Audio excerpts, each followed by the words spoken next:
So I've been getting this really strong urge to share my testimony. I had another video planned for today, and yet as I'm walking around setting up, I'm just hearing tell this story. So I would like to share with you what brought me to Jesus and what made me a believer, because part of it was reading the Bible, but most of it was life. And this isn't the whole story, but I'll give you part of the story. And I feel like it was an important part.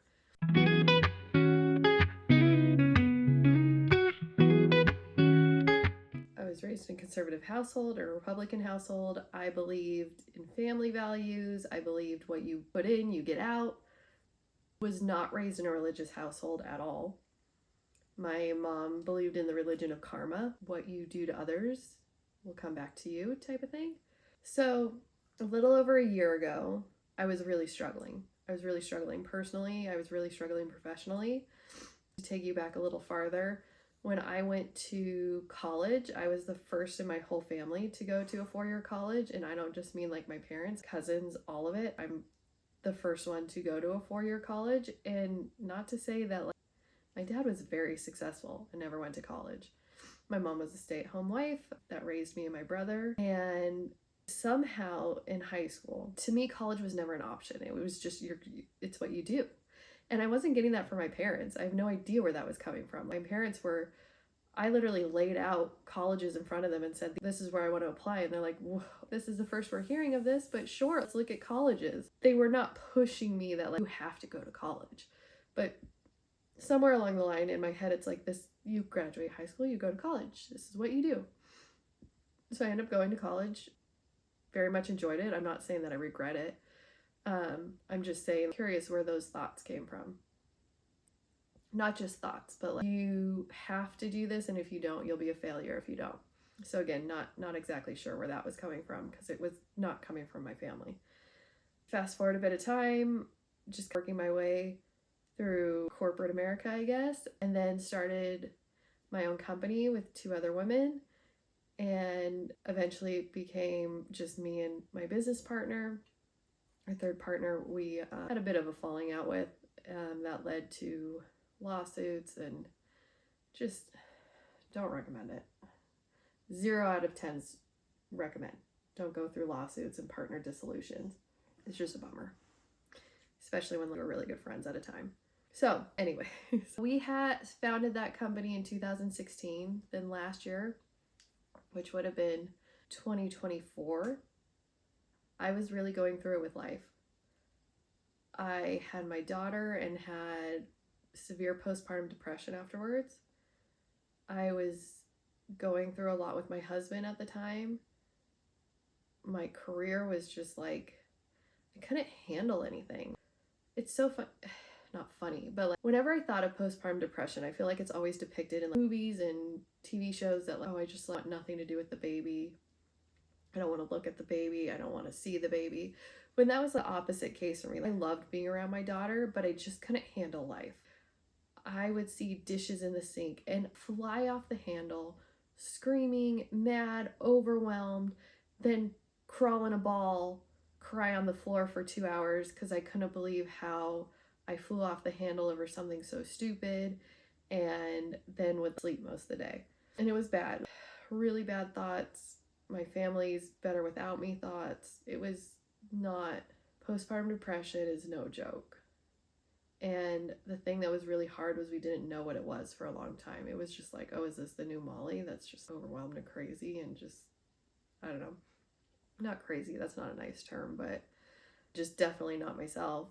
So I was struggling with that, which if I'm having issues with dishes in the sink, I'm sure you can only imagine the struggles that I was having at work. And I was trying to keep it together with work, but would just feel like crying most of the day because I couldn't navigate life like I used to. I was working for a company at the time that had actually purchased the agency that I co-founded. And we decided that it would be best for me to go back to the agency at that time. So I went back, and it was really hard. I was still struggling with my depression. My marriage was struggling. And just, I couldn't get my feet under me. I just felt like I was drowning all the time. And I'd have really good days where I was just like, pumped and excited and like, today's the day. And then the next day I'd just be crying for most of the day. And I just felt like I had no grace during that time from coworkers or my business partner. And it finally all came to a head of it being decided that the best move for me was to no longer own the agency and sell it to my business partners. But I was just so desperate at that time to just have relief from anything. And even though that was like relief from not feeling like I was taking the company down because I couldn't fulfill my work, it was also scary because I was the main income for the house. So what now? How are we going to support this family? And what really killed me was my business partner, that's my ride or die, just sat there. And we had had conversations and she was very rational about it all. But what I needed in that moment was just someone to understand what I was going through and just be like, we know this is a really hard time for you, but we got you. But when it came to work, I wasn't met with that. I was met with, look, you clearly can't do it, so we'll buy you out. And no hard feelings, right? Sure. Ooh, sorry. So all that to say, that was part of God's plan for me. He knew I was putting work so far above my family, so far above myself, clearly so far above him because I didn't even know God at this time. All that I knew of him was reading Genesis, that's it, and just stories. Had a relationship with God at all at this point, but he was working for me to find him, and this was a big part of it because, again, you'd think someone that was raised in a conservative household would have been family first, all this stuff, but I just feel like as I reflect, somewhere along the line I was sold a bag of lies, which was I bought into the Republican mindset of whatever you put in, you get out. So I put everything I had into my job. I was so scared all the time that if we lost a client, I'd have to fire one of my girls. I put all my employees and my clients above my family, above my husband for sure. It was very much the mindset of, I don't know what you want me to do. I can't fire a girl, so I'm going to do whatever it takes to make this client happy because we can't lose a client, because if we lose a client, then I have to fire someone, and that's not fair to them. We're their livelihood. And it was not healthy at all. I'm not saying not to care about your employees. I care so much about all the girls that have worked for me. So freaking much. But my priorities were just so out of, my family needed to come first. And I needed to come first in the sense of I needed to figure out what was going on with me after having my daughter. I needed to make that a priority and not a client and not my work.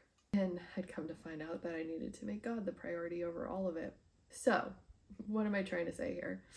This was not meant to be this video. I was going to talk to you about YouTube channels that I like that help me read the Bible, not share this part of what brought me to God. But God does have a plan. So a few months later, I'm introduced to these incredible athletes. They are going to the Olympics. They need help with their social media. I was on the fence if I even wanted to do social media anymore. But I was like, that sounds fun. The Olympics, I'll do it. Sure, I'll jump in. They turn out to be some of the most inspirational women that I've ever met in my life. They are the U.S.'s #1 beach volleyball team, probably the world's women's best volleyball team. Yet they're so gracious with their time when it comes to their fans, and especially young fans.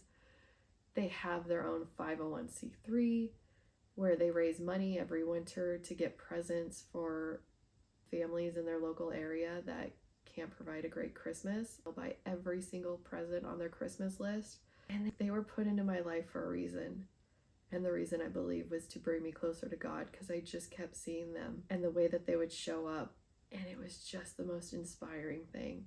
And I'm just so thankful that that was the experience that I had after that really heartbreaking experience. And the thing that I needed most from them was they were so understanding about my time. They never took advantage of my time. Anytime that I was like, look, I can't cover this match, or Haley's sick, it was always like, don't worry about it, just everything's fine. And I'm not a person that likes to take advantage of that in any way. I'm oh, you're paying me for 3 hours a week, I'll do 30. That's just bred in my DNA. But they were just incredible. And then one day, I don't know what it was, but I texted my husband and I was like, I think we need to start going to church. And we'd been talking about it a bit. He was raised Catholic, so he was raised going to church, but he wasn't practicing since I had met him. And he was like, okay. Then we had a dinner at a family friend's house, and they out of nowhere just said, you should come to our church. We hadn't even mentioned to them that we were thinking about it. And we were like, that is so crazy. Literally this morning I texted Johnny saying we should go to church. So the following week we go to the church, and all that I can explain, every time I'd ever walked into a church, I felt super uncomfortable. Just like out of place. I don't know, like insert Ricky Bobby. I don't know what to do with my hand. I just always felt so uncomfortable in church. And there was something about this church that when I walked in, I just felt like my body relax, a sigh of relief. Our daughter went into the kids area with no hesitation, didn't even say bye to us, was just like, yep, I'm supposed to be here, walked right in. We listened to the pastor and was just like, this is it. This is where we're meant to be. Since then, we've been going every week. Our daughter is obsessed with it. She every day asks, Mom, at church? And it's like, no, church is closed today. Oh, church closed. And Mom, at church, we're going today. Oh, church! She is so happy with it. And from going and going, just slowly started building a relationship with Jesus and God, and picked up the Bible again, started reading it, found a few YouTube channels that helped me, which I'm telling you, I'm going to bring that video to you. That was the plan for the video today, but God was really telling me, no, I want you to talk about this in your cozy corner. So one day our pastor was talking about the woman who touches Jesus's coat, and she'd been suffering for 12 years. And he was like, who touched me? And she was really nervous to say, and she finally just said, it was me. And he said, daughter, I didn't heal you, your faith did. And I actually have, that's what this piece is up here. It's that whole verse, and I don't know what it was about that. Crying again. But I sat there in church for about 20 minutes just crying. No idea why. I wasn't sad. I just felt so overwhelmed of, wow, I think this is real. I think this isn't what I expected it to be at all when it comes to church or what was in the Bible. I don't know what I was expecting the Bible to be, but it's not. Whatever I'm reading is not what I thought that it would be. I just sat there crying and felt just overwhelmed. Crazy that following weekend, I'm still working for the girls that do volleyball. They had a tournament about an hour away, so I drove up there, and one of the girls' fiancés was there, one of the girls' mother-in-law was there, and they're all Catholic. I just started talking to them. Look, I'm really feeling like this is real. I'm feeling overwhelmed by it. I'm feeling like so much drive to want to read as much of the Bible as possible. I don't know, I'm just feeling like this complete being compelled closer and closer to it. And they were so generous with their just encouragement and their thoughts. And it just like, again, it wasn't just the two girls that were put in my life. It was their whole circle that are so incredible. And I'm so thankful for. And I don't know why I'm crying. I'm happy. Sorry. This cozy corner really is cozy. It's making me cry in front of all of you. Molly, get yourself together. Then as I'm driving home from the event, I'm just having a lot of feelings about it all. Feeling very overwhelmed. This song that Forrest Frank made shuffles on my phone. I'm just starting to listen to some gospel type music. I have no idea. People are like, oh, you should listen to gospel music. I'm like, I don't even know who is a gospel artist. I knew Forrest Frank because I would do social media videos, and his song Your Way's Better is like trending. I didn't even realize that it was about God at first. And then I started listening to some more of his music and was like, oh, I feel so silly now, but oh, this is really neat. So I listened to one of his albums, and this song comes on called Home. And I just read about the son who comes home and the father who welcomes him with opened arms, gives him a ring and a robe. And the other son is confused and jealous and mad because he stayed with his father. He didn't go off and didn't live the way of sin. And he's like, why are you rewarding him? And he's like, we're so thankful to have him home and turning away from that life and coming back to ours. And in the song Home by Forrest Frank, it's just the most incredible line where he's like, I reached the end of myself on my knees praying for help, or on my knees crying for help. I don't know where else to go. And there in the distance, I see your existence holding a ring and a robe. I'm finally home. And it was just, it hit hard. And the way that they do the music in that song too, it's very dramatic building, and then all of a sudden he says, I'm finally home. And it's calm and peaceful. You hear birds chirping, and it's exactly the way that it felt as I was sitting there after listening to our pastor talk about the woman who touched the robe, reading that story. And I was just like, this is, yep, I believe. I don't even fully know why I believe, but this is real. Jesus is real. God is real. And I'm just so thankful that he's standing there with a ring and a robe to welcome me home. Now again, there's a lot more to my story. There's a lot more that happened within that 1.5 year period that really kicked my butt to get me to find Jesus. But one thing, I think our pastor said it could have been a YouTube video. If it was a YouTube video, I'll try and find it again. But I think it was our pastor, that the Bible is basically just a guide. God created you, and the Bible is a guide of how to just live your best life. Live the most fulfilling, wonderful life. Because he made you. He knows how to give you a fulfilling, happy, wonderful life that's going to lead you to an eternity with him. And just the more that I find myself surrendering to him, the more fulfilling and happy my life seems to be becoming. And it's hard. I'm constantly struggling with like, what's my voice in my head and what's his voice in my head. That's why I was like, I'm gonna drop everything and do this video. Cozy Corner episode number 1 is gonna be Molly's testimony part 1. Crying on camera was not the plan for this video, for this whole series, but listen, the series, it goes with it, because this series is about the things outside of actually reading the Bible.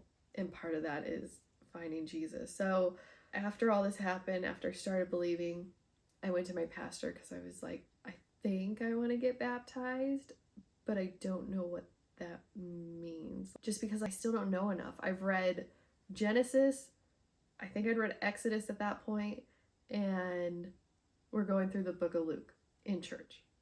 That's all that I've read. So I'm just like, I clearly don't know enough to be baptized, because how can I walk correctly after I'm baptized? And he just said, no, that's not what, just because you're baptized doesn't mean that all of a sudden you're a perfect person. It means that you're declaring in front of your family, friends, and community and church that you believe in Jesus and you're gonna walk with him the rest of your life. He's like, that doesn't mean you're gonna walk perfect with him the rest of your life, but you're gonna walk with him the rest of your life. So a week later, it was so wild. That was the week that Charlie Kirk was murdered. And that Sunday I was scheduled to be baptized. And I was just like, is this even appropriate? Should I be doing this? And finally, I just had, again, this feeling of this is the perfect time to do it. This is when you declare you believe in Jesus. So me and along with, I believe it was 24 other people that weekend were baptized at our church. And I'm just so grateful.